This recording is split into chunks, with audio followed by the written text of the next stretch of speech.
everyone, it's Ashley here today and welcome back to my channel. Today I'm going to be doing a book haul. My birthday was a couple of weeks ago, so I ended up buying around 11 books, I believe. 3 of them I got because my friend C sent me like a thrift books like gift certificate in the summer, like last year. And 3 of them I got from Book of the Month because my best friend Sequoia gave me a like gift certificate like subscription thing for Book of the Month, and I bought a couple for myself because they're books that I've either really had my eyes on or like poetry books because I want to like read more poetry. So I'm gonna start with the poetry books. I got Our Numbered Days by Nile Hilborn. I've seen his like content a lot, especially his like slam poetry on Facebook, and I've always been like really invested in them. I think all the pieces that I've seen like on Facebook have been like very powerful and very intriguing in terms of content. I have never been like a huge poetry person. I think poetry is beautiful, but I don't think that I understand it in depth past that point. So I definitely wanted to pick up more poetry this year just to like see what I like. I've read a lot of like the very like well-known poets in like class before, and on my own I've read stuff like Milk and Honey, but I don't think that I found like a niche in poems that I genuinely enjoy, so I'm looking to pick this up. Very excited. It's pretty short. It's like his debut collection, but I'm hoping that there's some stuff in here that I haven't read before and some stuff that like really calls out to me. In the same vein of like poetry, I ended up picking up W.B. Yeats, I believe it's pronounced, but he's an Irish poet, and this is like a pretty thick collection of like all his poems.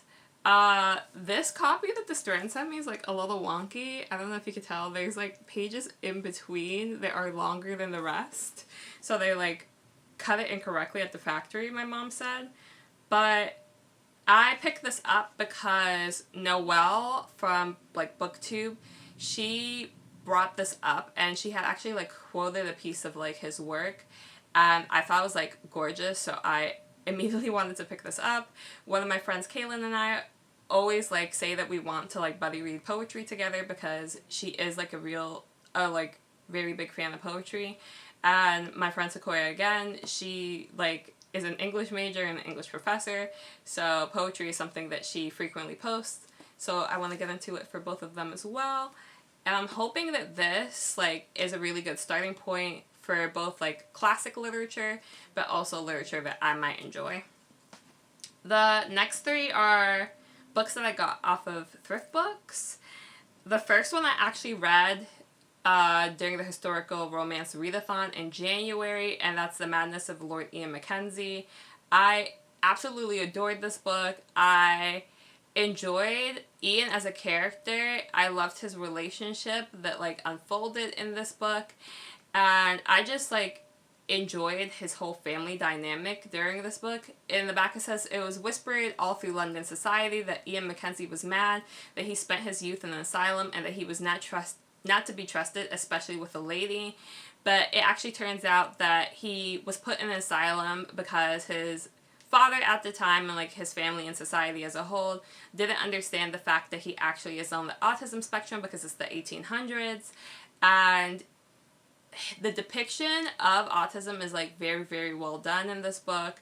I love that even as he's like finding romance, Jennifer Ashley doesn't try to negate all of these like aspects and qualities that come up in like autism, specifically Asperger's, and instead she proves and shows that somebody can like still find love while dealing with autism, even in this time period where people don't understand autism. And it was just extremely well done. I love Ian's relationship with Beth. I love how Beth and him learn to navigate each other and their like personalities, and like Ian's like autism. There's no point where she wants to change who he is or how he behaves. She just wants to understand him, and because he doesn't understand social cues or like human interaction much for his like own specific case, he wants to learn how Beth is as a person so he can like really do good by her, and I love them. And because of this book, I actually ended up picking up 2 other books in the series. I think this is book 3 and 4. I'm pretty sure it's 2 that I didn't end up picking up, but this one is Lady Isabella's Scandalous Marriage. Out of all of like the brothers that show up and all of like the other characters in the family, Isabella's one of the most intriguing to me. I think like her relationship with the brother, I think his name is Mac. Yeah, Mac seems like very hot and cold in a way that I am looking to see what happened in their relationship and why it fell apart. They had actually gotten married on her like debut into society when she was 18, and 3 years later scandal happens again and she ends up leaving him, and I desperately want to know why. I want to know what happens in their relationship. It's very obvious through book 1 in Ian's story how much the 2 of them genuinely care about each other and how heartbroken both of them are from being away from each other. And this is almost like a second chance romance where they find their way back to one another. And I'm just very, very excited. This one is the eldest brother. It's Hart's story. So this is the Duke's perfect wife. Hart definitely, I think, is like the coldest of the brothers, in my opinion. We don't really get to see a lot of positive from him other than the like good parts of his relationship with Ian. Towards the end of the book, I think he learns that he can like navigate Ian's behavior more and still like understand that Ian is a fully capable man. He's able to make decisions for himself.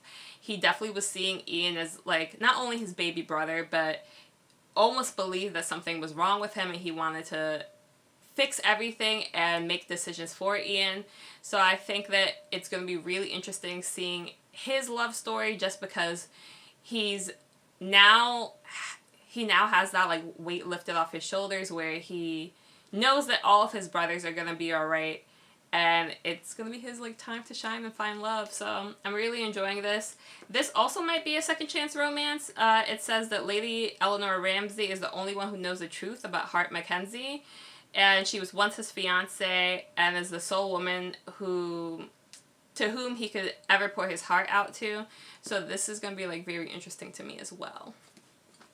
After that, I bought myself 2 graphic novels. The first is The Deep and the Dark Blue. It's a middle grade by Nikki Smith.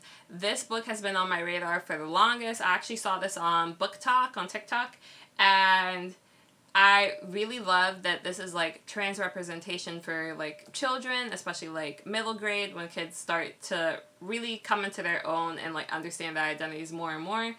I also love that this is a relationship of like 2 siblings with one another, and just learning to identify with yourself and standing up for yourself and your identity, even when your family might not understand you, or even when how you come upon finding your identity is like by accident. And I think this is the case for the child in this book. But it's Hawk and Grayson, and they have to like flee to stay alive. And Grayson ends up changing their name to Gracie later on in the book because they're both posing as females. And then Gracie ends up realizing that this isn't just a survival for them. Gracie is who she truly is. That's really interesting to see. The next one is also LGBTQ+, and it's Heartstopper 2. I own the first like novel. This is the second novel in the series. I really, really enjoyed it. I love Alice Oseman's work in general, and I just had been putting off buying this book because I bought the first one in hard copy and I wanted the second one in hard copy so bad. I hate switching like formats for my books in the series, so I waited until it finally came out and then I bought it for myself for my birthday. I just think like the relationship between Charlie and Nick is so pure, so cute. I love how throughout all of a majority of Alice Oseman's work, you see like Nick as a person, the hardships he's like going through, and especially in Heartstopper, you see how he really struggles a lot with the school he's in, society, and just like the people around him, but still tries to stay true to himself as much as possible. And Nick is there definitely to like support him as a friend, and then there's a boyfriend later on, and I just think the two of them are so cute. I love watching their relationship. I love Nellie. That dog is beautiful, and I know she's literally pen on paper, but I'm obsessed, and I want to pet her so bad. The last three I'm very excited about, and they're the books I got from Book of the Month. And they're pretty much the thickest books that I've bought, because I'm not going to count WB's work just because it is a bunch of poems that have been collected. But these are the true reasons why I want to actually record this video, get it edited, and put it up so I can put my books away. But this is The Dating Plan by Sarah Desai.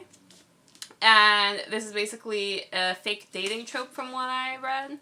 So it's Daisy Patel is a software engineer who understands lists and logic better than bosses and boyfriends. With her life all planned out and no interest in love, the one thing she can't give her family is the marriage they expect. Left with few options, she asks her childhood crush to be her decoy fiancé. And then it's Liam Murphy is a venture capitalist with something to prove. When he learns that his inheritance is contingent on being married, he realizes his best friend's little sister has the perfect solution to his problem. A marriage of convenience will get Daisy's matchmaking relatives off her back and fulfill the terms of his late grandfather's will. If only he hadn't broken her tender teenage heart 10 years ago.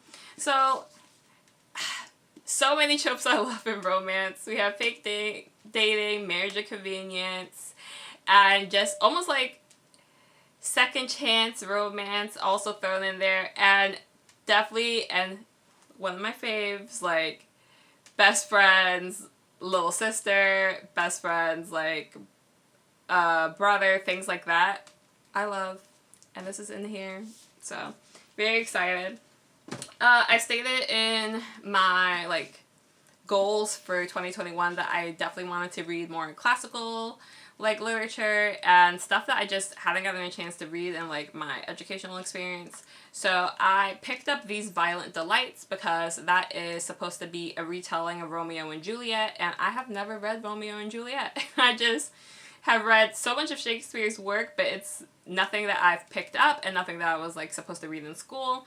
So I'm going to read this, but I'm going to read Romeo and Juliet first so I can really understand like all of the nuance and context of that story so I can go into this. But I heard that this is supposed to be like an amazing retelling and really, really well done. I'm not a huge fan of retellings, but because I've heard so much positive about this, I really want to like go into it. Plus, current college student and wrote like a bestseller, so have to support. We love that. This book I'm also super excited for, and it's Honey Girl by Morgan Rogers. I didn't think that this was a romance when I went to pick it up. I definitely believe this more to be like a family drama and talking about like identity more so than a romance, but this is actually like a Vegas like wedding, and she ends up moving across the country with her now wife, and they end up living in New York. But because of this, like, all of a sudden wedding, she's forced to deal with, like, her role in her family, how her family sees her, how she feels herself, how she views herself, and how she feels her family sees her. And that all comes up, and I'm very excited to read, not only for the romance aspect, but for that as well. Then I bought Guarding Temptation by Talia Hibbert on Kindle, because I read so much Talia Hibbert in like 2020, and I really wanted to pick up more by her. And Guarding Temptation specifically is like a bodyguard romance book, and I just was so enamored by like the plot. It's a novella, and it's like very, very short actually. I think it was like a little over 100 pages, but the two characters are so sweet with one another. It's James and Nina, and they also have like pretty much grown up together.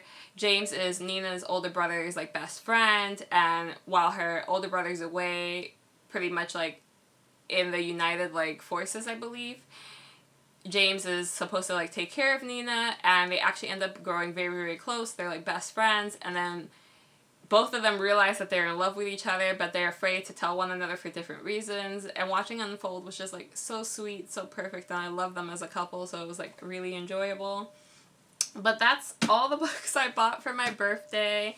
Thank you to all my friends who bought me books. I'm very appreciative. I don't buy books often, so when I do, I make sure that they're books that I think that I'll love and I'll want to keep like on my shelves, and I definitely think that my friends and I did a good job this year.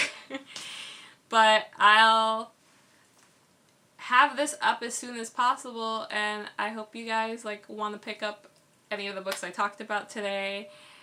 And other than that, happy reading. Bye.